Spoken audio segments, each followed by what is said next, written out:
Hello! We're back to explore a harrowing tale filled with mystery, mayhem, and the living dead in Empire of Corpses. The story follows young scientist John Watson as he tries to bring his dead friend, Friday, back to life. There are spoilers ahead, so viewers beware. We're transported to 18th century Britain, where a scientist has discovered a new way to reanimate the dead. While he's gruesomely experimenting on a dead body, he explains that he can make them come back to life by installing pseudo-spiritual elements into them.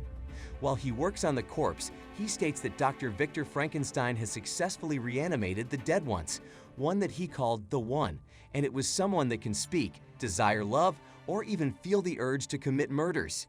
In short, it had a soul.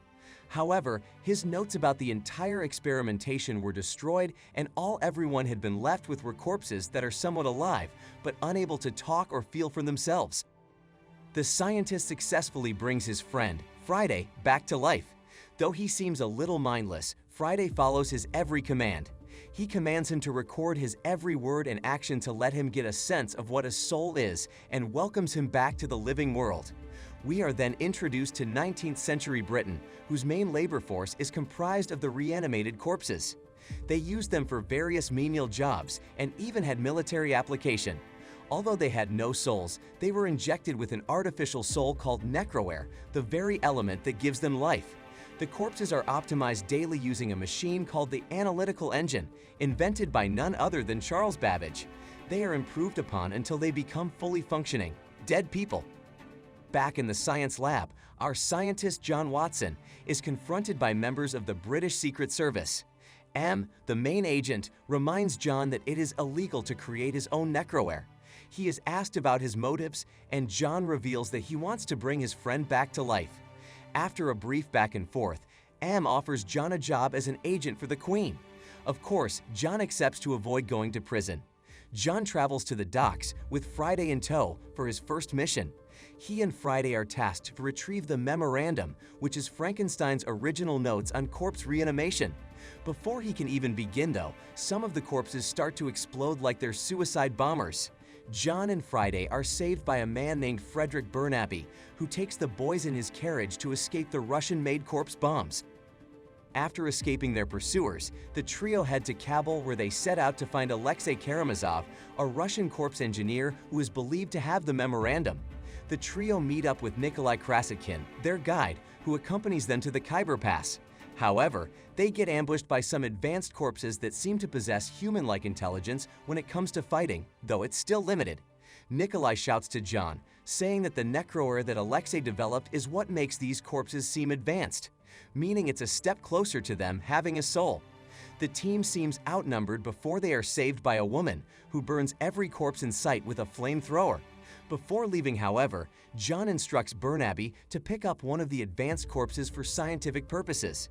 John manages to reanimate the corpse, who seems like it wants to speak, but dies before it can do so. Frustrated, John and Friday take a walk, where they meet the mysterious woman from before. She introduces herself as Haughtily Lilith, secretary of former U.S. President Ulysses Grant. After getting acquainted, she leaves him alone. The next day, the group sets out on their journey once more, this time finally getting to Alexei. They are welcomed by him and his band of corpses before taking the group inside his home. The next day, John wakes up to find Alexei trying to inject necroware into a still-alive Nikolai, effectively killing him and creating a highly intelligent corpse in the process.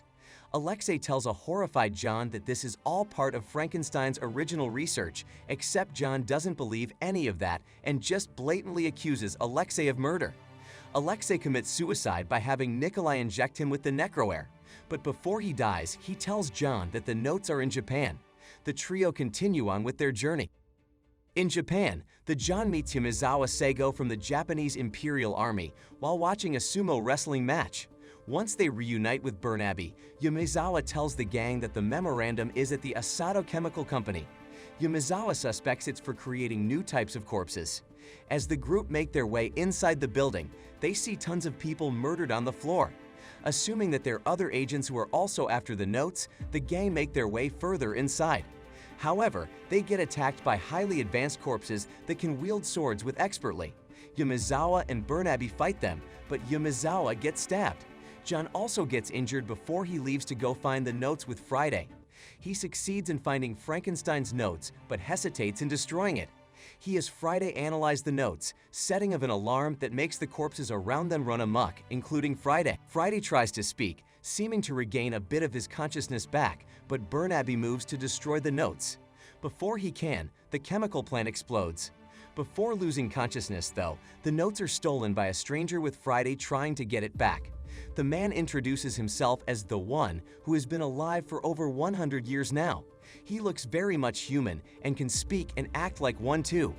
John dreams of the time when Friday told him to steal his body once he's dead, and if he actually has a soul once he becomes reanimated, he'll send a signal to John. Once John regains consciousness, he realizes Hoddly saved them all and took them aboard a ship that's headed to the USA. Aboard the ship, Ulysses asks Burnaby and John to help him defeat the One, who has a grudge against humans. Meanwhile, John spends his time trying to help Friday, who turned a little too hostile after meeting the One. Elsewhere, the One uses the notes to send out a type of signal that causes the dead to attack the living, including the crew inside the ship. Hoddly instructs John to escape and injects something into Friday that makes him unconscious. John, Hoddly, and an unconscious Friday try to escape, with Hoddly casually revealing that she's an AI puppet that has powers to control corpses and she desires a soul of her own. Before they can escape, Ulysses tries to stop them, but an exploding corpse gets to him first. The ship is destroyed and the crew plus Hoddly make their way to her safe house. Friday suddenly wakes up and attacks John, though before he can kill him, Hoddly crashes their car. John wakes up in the wreckage, watching Friday attack a woman. Hoddly pulls Friday off of the poor thing and pushes both boys down a sewer that leads to her safe house.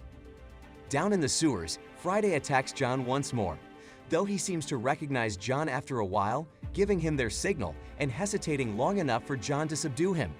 John and Friday manage to get to Hoddly's house and fixes Friday back to normal. Elsewhere, M captures the One in his tower using his own powers. M tells the One that he wants to lead mankind to a world without conflict using the memorandum. Meanwhile, the One sends an invitation to the group while he's being taken to the Tower of London using their writing ball. John and the gang make their way back to London via a high-speed ship. Back in London, M analyzes the One's mind using the analytical engine and Frankenstein's brain. Once he starts with his experimentation, it sends an even bigger signal that causes more corpses to become hostile. The gang arrive in London in record time and waste no time to confront M, whose sole reason for wanting the memorandum is to rob people of their will. A fight ensues, with Burnaby battling it out with actual Frankenstein's monster. But Hoddly manages to subdue M and suppress the signals from the One, just in time for Friday to stop the machine from sending out signals to the corpses. M tries to shoot Friday, but Hoddly shields him and gets shot herself. John shoots M, and the One manages to escape from the shackles. Once free, he kills M and goes after Friday. Hoddly once again tries to help but is overpowered, and the One takes Friday and Hoddly to conduct another experiment. This mess is all because the One wants a bride. Basically, he wants to give Hoddly a soul from a combination of every corpse's mind and transfers his own consciousness to Friday's body. Burnaby busts in and destroys the machine before the One completes his ritual, forcing the One back in his own body. Friday and John manage to stop the One by permanently sealing his soul into the memorandum and destroy the tower once and for all. After the dust settles, John and Friday go back home to conduct more experiments from Alexei's research and from the memorandum. But this time, John injects the necroair onto himself. A few years later, John is seen with his new pal Sherlock Holmes. Burnaby and Hoddly, who now goes by the name Irene Adler, watch from afar. Friday also watches on top of a building and seems to be fully alive. That concludes John and Friday's story. We hope you like this one as much as we did. And make sure to leave a like, comment, and subscribe to the channel if you want more videos like this. Until next time, bye.